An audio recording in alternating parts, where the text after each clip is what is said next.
जीवन वृतांत जगत गुरु श्री गुरु नानक देव जी 27 जुलाई 2025। द्वितीय अध्याय गुरु नानक देव जी की प्रथम उदासीन यात्रा। इस अध्याय में 63 कथाएं हैं जो उनके जीवन से ली गई है। हर रोज कथाएं कर्म अनुसार पोस्ट होगी। आज कथा संख्या 25 पोस्ट हो रही है। कंपाइल्ड बाय स्कडेवान। यहाँ श्री गुरु नानक देव जी की प्रथम उदासी यात्रा के द्वितीय अध्याय की 25वीं कथा का रूपांतरण दिया गया है। कथा 25। सैयद शेख वजीद सूफी हाजीपुर बिहार। दृश्य एक गर्म दोपहर, सड़क के किनारे एक बड़ा पेड़, पालकी और कहार। गुरु नानक देव जी और भाई मर्दाना जी मार्ग पर चल रहे हैं। तभी उन्हें एक पालकी दिखती है जिसे 6 कहार उठा रहे हैं। कहार पसीने से तरबतर है। भाई मर्दाना आश्चर्य से देखता हुआ पूछते हैं कि गुरुदेव देखिए, इतनी गर्मी में ये कहार पसीना बहा रहे हैं। कहार पालकी को एक पेड़ की छाया में उतारते हैं। पालकी से एक हृष्टपुष्ट रेशमी वस्त्र पहने सूफी फकीर निकलता है। कहार उसके लिए गलीचे बिछाते हैं और तकिए लगाते हैं। वह गलीचों पर लेट जाता है और कहार उसके पैर दबाने लगते हैं। भाई मर्दाना गुरुदेव की ओर मुड़कर दुविधा में पूछता है, हे गुरुदेव, खुदा एक है या दो? गुरु नानक देव जी मुस्कुराते हुए उत्तर देते हैं, खुदा तो एक ही है मर्दाना जी।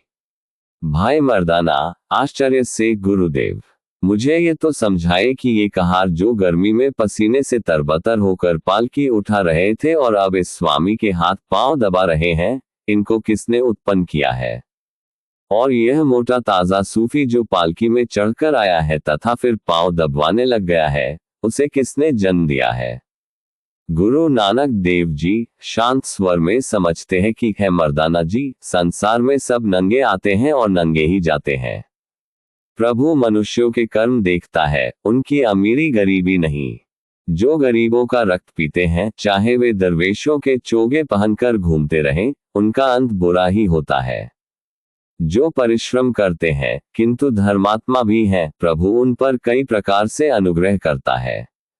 गुरु नानक देव जी सैयद शेख वजीद के पास जाते हैं। गुरु नानक देव जी सैयद शेख वजीद से, सूफी दरवेशों को ऐश्वर्य का जीवन शोभा नहीं देता। मोहम्मद साहिब ने भी कहा है, गरीबी पर मुझे गौरव है। इस प्रकार का शाही जीवन और गरीबों को दुख देकर स्वयं सुख का भोग करना सूफी मत वालों को शोभा नहीं देता।